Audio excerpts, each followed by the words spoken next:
যাপন করতেছি মাননীয় প্রধানমন্ত্রী। আমাদের অনেক মা বাবা অসুস্থ, আমাদের অনেক মা বাবা হাসপাতালে ভর্তি আছেন মাননীয় প্রধানমন্ত্রী। মাননীয় অর্থমন্ত্রী, আমাদের বাচ্চাদের স্কুলের ফি দিতে পারতেছে না, আমাদের অনেক কষ্ট হয়ে যায়। মাননীয় প্রধানমন্ত্রী, মাননীয় অর্থমন্ত্রী, আমরা এখানে কোনো ব্যবসায়ীদের কষ্ট হয়ে আসি নাই।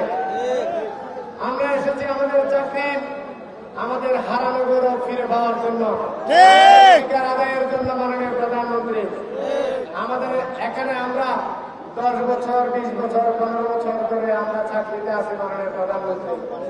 আমাদের অনেক এক্সিকিউটিভ আছেন মাননীয় প্রধানমন্ত্রী, যারা বাংলাদেশের বিভিন্ন ব্যাংকের এমডি হওয়ার যোগ্যতা রাখেন মাননীয় প্রধানমন্ত্রী।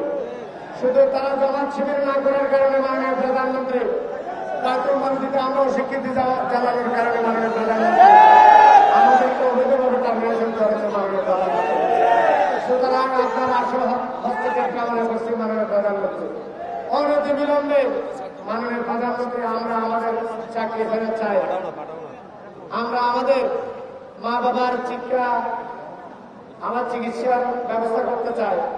আমরা অতি শীঘ্রই আমাদের বাচ্চাদেরকে ভালো স্কুলে পড়াতে চাই, যাতে তারা ভবিষ্যতের দেশ গঠনকারী হিসেবে দেশের অবদান রাখতে পারে, সামাজিক উন্নয়নের অবদান রাখতে পারে, অর্থনৈতিক অবদান রাখতে পারে। এবং আমরা আজকে বলতে চাই, আগামী 15 দিনের মধ্যে যদি আমাদের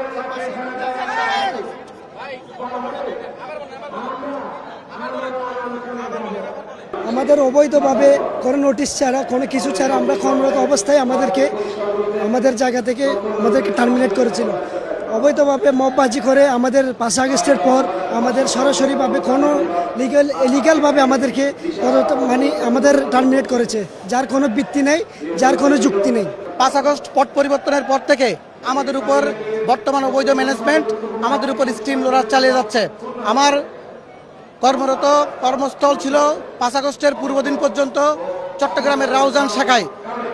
শুধুমাত্র রাজনৈতিক রোষানলের শিকার করে আমাকে 5 আগস্টের পরে 12 আগস্ট বদলি করা হয় বাগেরহাটের মোরালগঞ্জে। 27 আগস্ট প্রশাসনের পরীক্ষা বয়কট করার কারণে মিডিয়া কভারেজের সামনে আসার কারণে এই অবৈধ ম্যানেজমেন্ট আমাকে আবার বদলি করে সাতক্ষীরা শাখায়। এভাবে তারা আমাদের স্থায়ী কর্মকর্তা কর্মচারীদের বিরুদ্ধে স্টিম রোলার চালিয়ে যাচ্ছে, এখনো চালিয়ে যাচ্ছে। আমরা চাই এই অবৈধ ম্যানেজমেন্টের পদত্যাগ, এই অবৈধ ম্যানেজমেন্টকে দ্রুত পদত্যাগ করে আমরা যারা স্থায়ী কর্মকর্তা কর্মচারী আছি আমাদেরকে পুনর্বহাল করা হোক। আজকে আমি 2টা বাচ্চা, ছোট ছোট মাসুম বাচ্চা ফেলে আমি আজকে রাস্তায় নেমে এসেছি। আমরা অনেক কষ্টে জীবনযাপন করতেছি। আমার মা বাবা অসুস্থ, আমার হাজব্যান্ড অসুস্থ। আমরা এতদিন যে টাকা দিয়ে সংসার চালাইছি, আজকে আমরা অনেক কষ্টে জীবনযাপন করতেছি। আমরা সংসার চালাতে আমাদের জন্য অনেক কষ্টকর হয়ে যাচ্ছে। আমরা চাই আমাদের চাকরি আমাদের ফিরিয়ে দেন, আমাদের অধিকার আমাদের ফিরিয়ে দেন।